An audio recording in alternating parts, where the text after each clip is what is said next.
Alright. I need leather and I need stuff.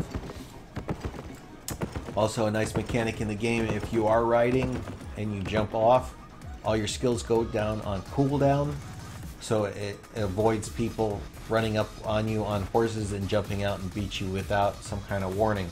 They can come running up and jump off their horses, but they have a cooldown on their skills. So if you were running along, you would have all your skills available and you could help defend yourself. So farming gets a lot of silver.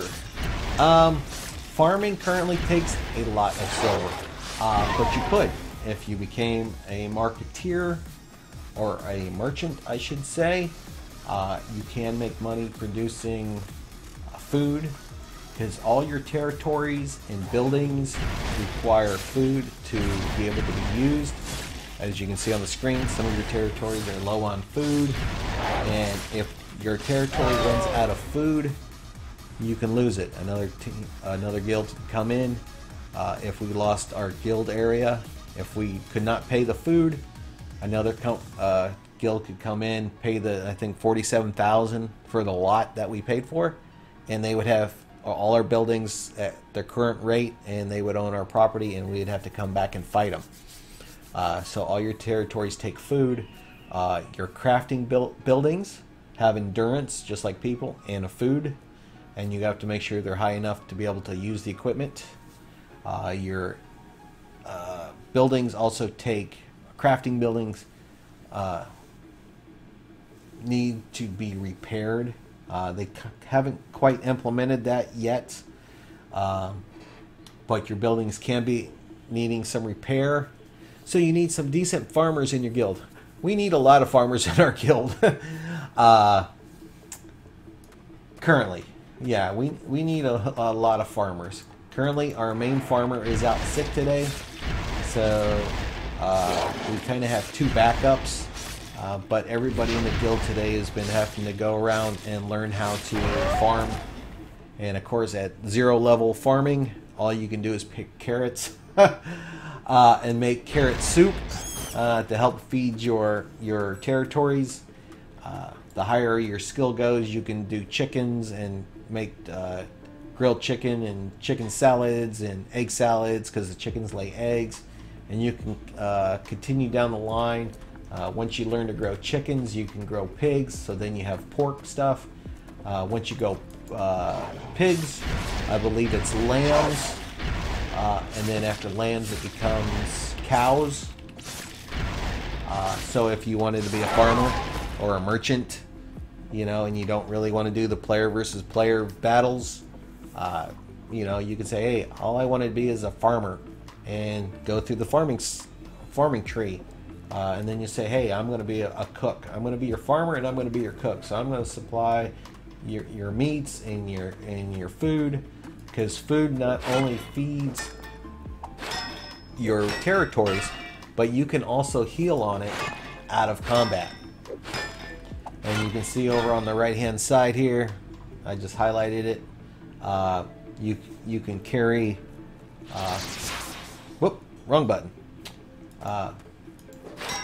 You can carry food, so if I was wounded, like I am, instead of regenerating over time, I could run out of combat, eat my food, and depending on the tier level of food that you're consuming, how much hit points you get back. But yeah, farmers are always needed, because a lot of people just want to play the game to fight. Some people just want to do PvE. Again, some people want to craft, some people want to farm. So the game's got a real depth that you can be who or what you want to be. But like most of our guys are either gatherers or combatants.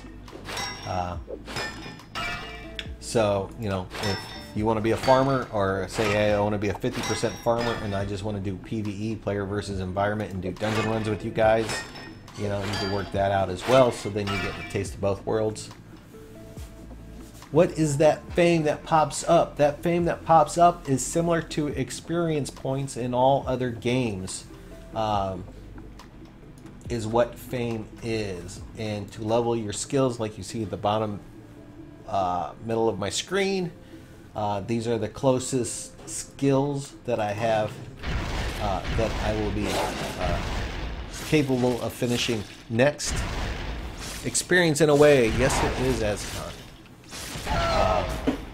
So some of your skills, like my dagger fighting skill that just popped up, I need to kill tier 3 or higher enemies, and typically it's going to be NPCs, animals, NPC mobs, whatever. You do get fame for fighting other players, but it kind of branches off into other things. But as you can see down below, I have 918 out of 114, 1440, and once I get them, if I put in 12 learning points, I will get 3% extra attack bonus on my daggers and 3% extra ability on my power. So I am leveling vertically. I'm getting more experience in that typical weapon. So you get knowledge and your expertise, and you use the fame to learn your different levels and bonuses. So we shall continue on. But yeah, fame is basically experience. Basically experience.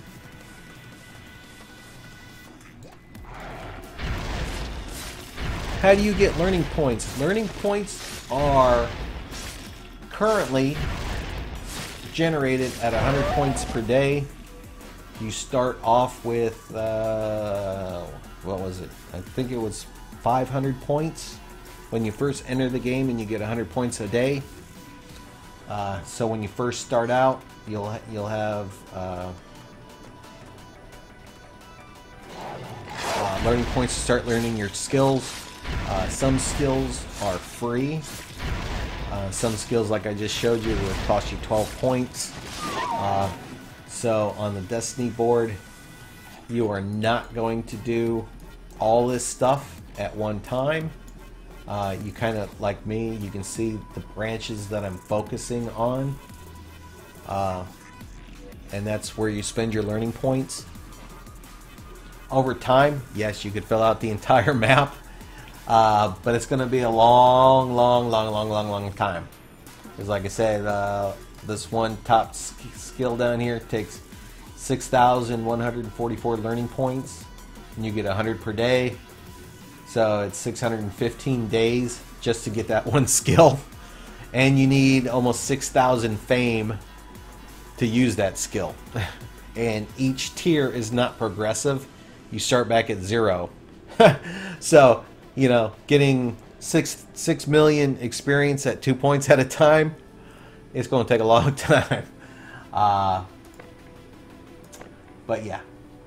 Now, so is it possible to rank up every skill in the Destiny board? I just answered that. Yes, you can in about 23 years. It's like even, wow. All over again. Typically, you want to kind of have an idea how to plan your character. And kind of like mindset. Okay, I want to be a pseudo cleric type. I want to wear plate mail. I want to wear a leather hood. I want to carry a book or a shield, and I'm going to use a mace. So when you start, you say, okay, I need to go down the warrior path so I can use metal armor. Of course, the shield is down the warrior path. A mace is the warrior's path. Oh, but I want to use the book and the cloth helmet. Well, now I have to also go down the mage path. So you definitely kind of want to have some kind of direction on your character. That's it for today, Braz. It's getting late. All right, Bordock. I appreciate you showing, buddy. Have a great rest. Have a great weekend if I don't see you. Again, check me out playing. If you have questions, feel free to come by and ask. I will be uploading all my Twitch streams to my YouTube if you want to see and come back and hear me ramble, since I don't have chat showing on in game. But you could probably listen and find out. But I appreciate you showing up, brother. Love your face. Hope to see you soon. So it is possible to rank up every skill in Discord. Yes, it will. Just long time. But anyway, like I said, when you start, you want to have some kind of concept of what you want to do. There is no such thing as resetting. So say you said, I want to be a cleric and I want to use a mace, and you find out that the mace healing and damage potential is not like what you want. You could then grab a healing staff from the mage line and start using that as a healing staff. Again, your first skills would cost 12, and so on and so forth. So as long as you have learning points, you know, you could go down that tree as well and learn. There's no erasing and doing over and getting all your points back. Oh, give me one sec, guys.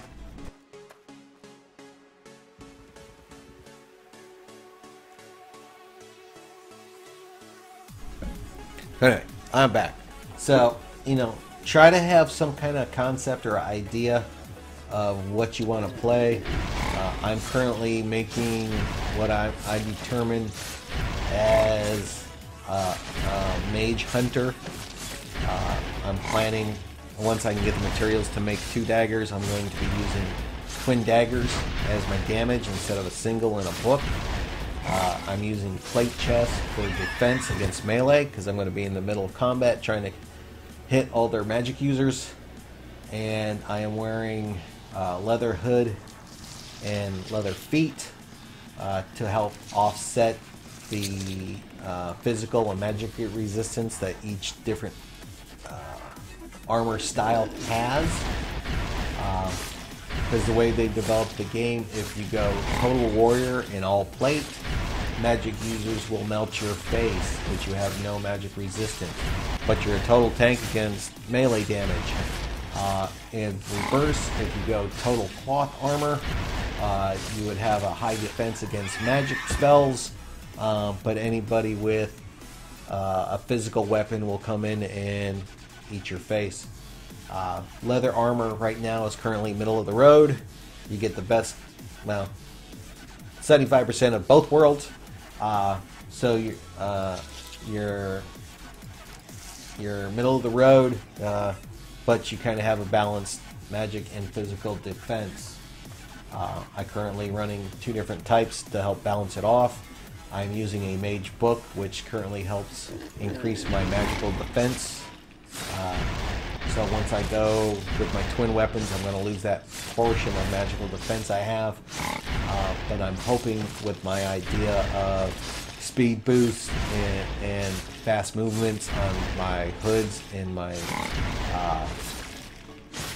feet as passives, I can run in quicker than they can cast a spell and beat their face in. And because most, not all, most casters are typically wearing cloth bodies to help with the magic regen, the mana regen. So that's why I say I'm going melee combination and going to be a mage hunter. And again, since it's alpha, I can test ideas or theories that I have and not worry too much about it, because when the game eventually goes into beta, if I like my build, I will continue to refine it and kind of tweak it. If it does not work, I'll come up with something else that I want to try and try that at another time. I want to get around you, bear. I want to get around you. Oh, beep beep. Ooh, there we go. Stealth. And you saw me just sprint and stealth. So the bear stopped following me. NPCs will work the same, or not NPCs, but players will work the same way. I will become invisible to them, and their spells and tracking should be lost to me. So I should not have to worry about that.